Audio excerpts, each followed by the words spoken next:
மனத்தினுள்ளே அலறல் சத்தம். மணிக்கொரு முறை மரணிக்கிறேன். நிசப்த வெளியில் நிற்கிறேன்.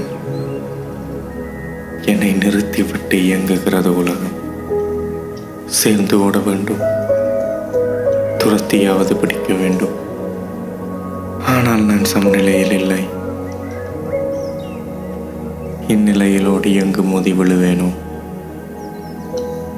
இருக்குமிடம் வெறுத்து போய் வேறெங்கேயாவது போய்விட முடியாதா என மனம் ஒரு புறம் கதற, இயல்பு நிலை ஒரு நாள் திரும்பும்.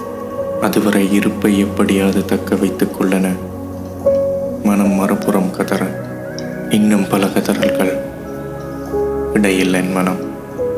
இத்தனை கதறலையும் சத்தங்களையும் சமன் செய்ய இயற்கையால் முடியும். தென்றல் பட்டு தெரிக்கும் இலைகளின் சரசரப்பில், கொஞ்சம் மொழியில் உரையாடும் பறவைகளின் சலசலப்பில், மண்ணோடு முத்தமிடும் மணித்துளியின் சத்தத்தில், காலோரம் மனுங்கும் நாய்க்குட்டியின் சினங்களில் இயற்கையால் என்னை சமன் செய்ய முடியும். இசையால் முடியும்.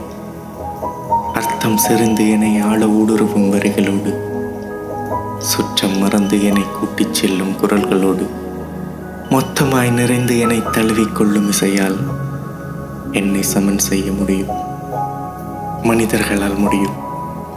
எங்கு ஜட்ஜ் பண்ணாது, புறம் பேசாது, என்னை நானாக ஏற்பார்களோ அப்படிப்பட்டவர்களோடு மனம் விட்டு புலம்பி கனம் கரையாழுது, சுமை மறந்து சிரித்து சந்தோஷ கூச்சலிட்டு முடியும் சந்திப்புகளில்.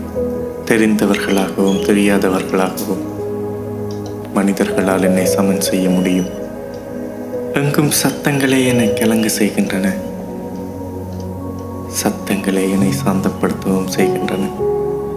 அத்தனை சத்தங்களின் தொகுப்பாய், உள்ளிருந்து வெளியேயும் வெளியிருந்து உள்ளேயும், நேர்மறையாயும் எதிர்மறையாயும் சமப்படுத்தப்பட்ட ஒரு கிராஃப் லைனாக இருக்கிறது